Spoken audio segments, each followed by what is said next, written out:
Welcome back, ladies, gents, non-binary friends. Today we're talking about the Miss Grand International 2021 National Costume Competition, which I watched in full and it was glorious. I'm going to go through my favorite costumes and then I'm going to go through the ones which I thought were not so great.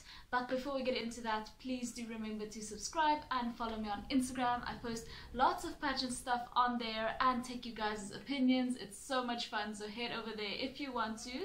But without further ado, let's get into this. Although this wasn't one of my favorite national costumes, I know I'm going to come across as quite unpatriotic because I am South African. I have to mention South Africa's national costume as an honorable mention, if you will. I mean, it didn't really do much for me. I love the fact that Janae went and put Siya Kolisi on her cape.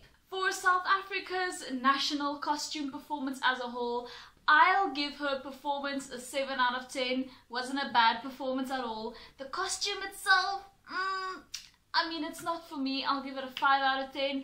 But the cape, 10 out of 10. So let's get into my official list of favorite national costumes at MGI this year.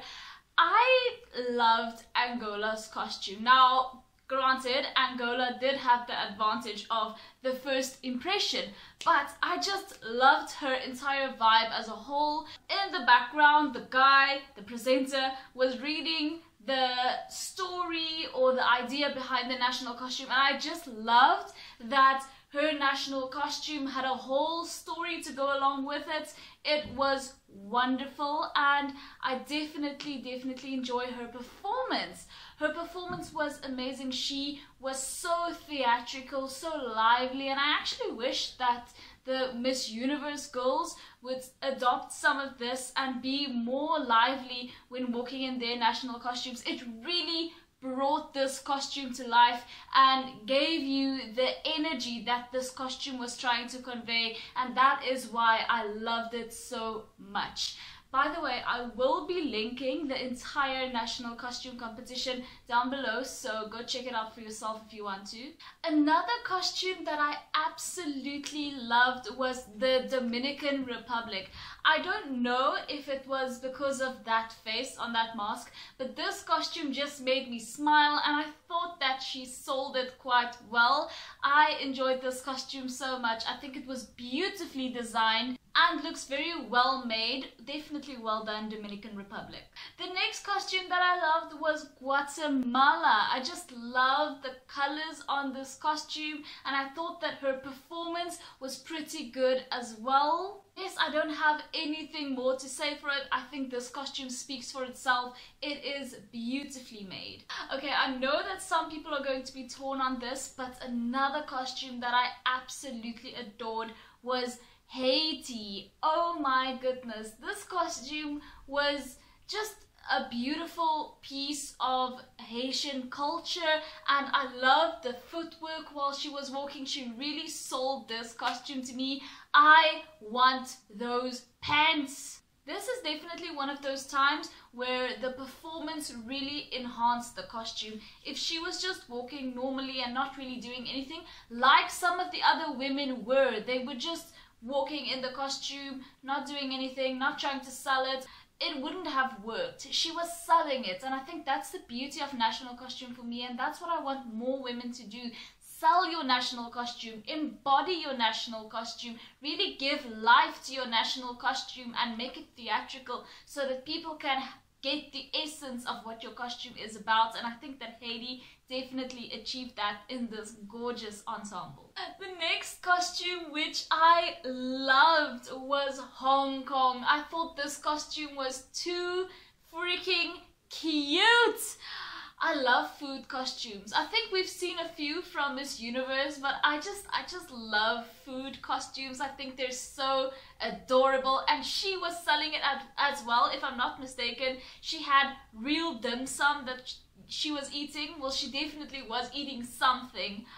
That I just love this performance as a whole. She made it so cute. She really sold the costume, and I want to actually try dim sum now. I've never had it. Okay, I know that a lot of people are going to say, Rina, this next one is a bit questionable, okay, but I have to say Italy. When Italy's costume was shown for the first time, I was like, my goodness, I need this national costume for when my sugar daddy dies in mysterious circumstances. I need this for the funeral. Honestly, I need to call her and ask her if I can borrow it. This costume had an entire story behind it, but I barely heard anything because I was just in awe. She looked like this dark angel. I don't know how to explain it. This costume just gave me the vibes, okay? And I don't think it had that same effect on everybody, but it had that effect on me. So I like this costume. I'm adding it to my favorites list because it was one of my favorites. I can't lie. The next costume was surprising.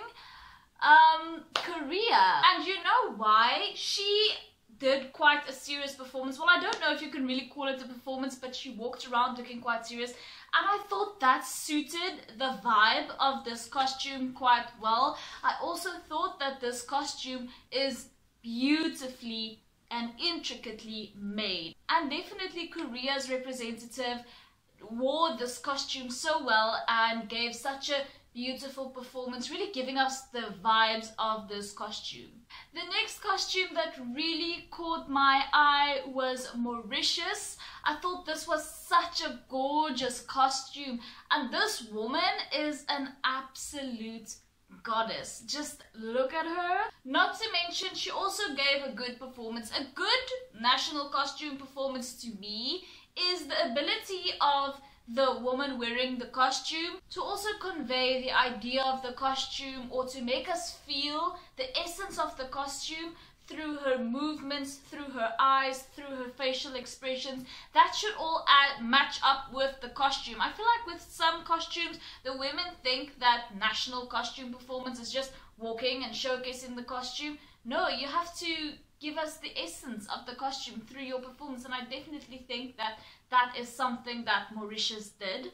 When Mexico came up, when I tell you I gasped, I loved this costume. I thought it was new, but I also thought it was cohesive. It was a beautifully made costume.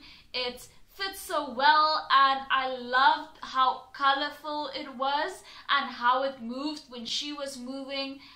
It was just glorious, and I think that Mexico did a really good job wearing and showcasing this costume. Another costume I want to highlight was Nicaragua. I thought this costume was beautiful. I love big feathery type of costumes, especially those from South America and Central America. I just think that they're so glorious, and I love seeing them on stage, and Nicaragua was nothing different. I just love this costume, and her performance was great as well. Panama's national costume was so huge and beautiful, and she really sold it as well. Panama is just so beautiful, like, wow. She is just so gorgeous, and I love huge costumes, but not like the type of costumes that are sets. You know, some women just like dragging things behind. That's not a costume.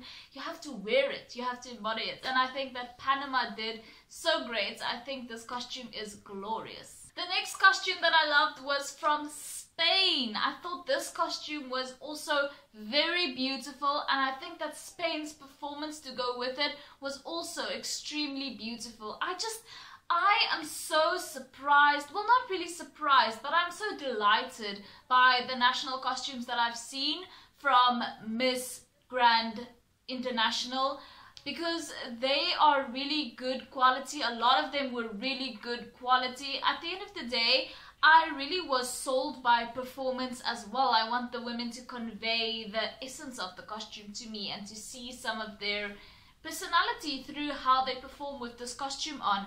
But I think that definitely Spain did such a great job with this costume. It's not the type of thing that we usually see from Spain, so I adore this. Lastly, on my list of favorite costumes, I have the host country of Miss Grand International, or the home country rather, Thailand.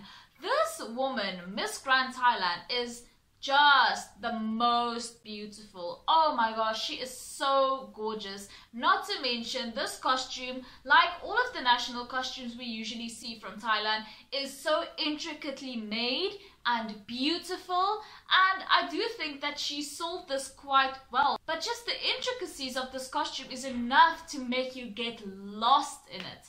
Wonderful job. Okay, if you're still here, time to spill the tea on the costumes that were a bit subpar for me. So the first costume that I thought was not the best was Australia's.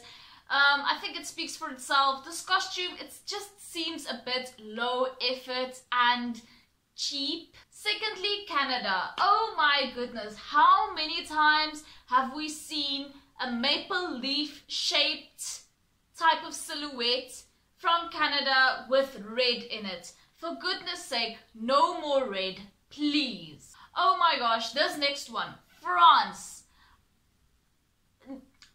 Honestly, I think even French people would hate this costume. This costume just comes across as being stereotypical for me. It was supposed to resemble Parisian fashion. Please go to Paris. Show me one person wearing this. Oof, Northern Ireland. This costume, especially the top and the bottom, I can't tell, is that a skirt or are those booty shorts? Those are made out of straight up plastic. This thing that Northern Ireland is wearing, it very much gives me Hollywood costumes vibes. Like, I think I could go over there and recreate this entire national costume. The last one that I didn't really enjoy was Portugal. I thought this costume was sort of low effort and a bit boring, to be honest. Yeah, just not for me overall. Thank you so much for watching. Please let me know if you watched the national costume competition, which were your favorites and which did you not like. And don't just say your own country because you're biased. Thank you so much for watching. If you haven't already, please subscribe and follow me on Instagram, and I will see you in the next one. Bye!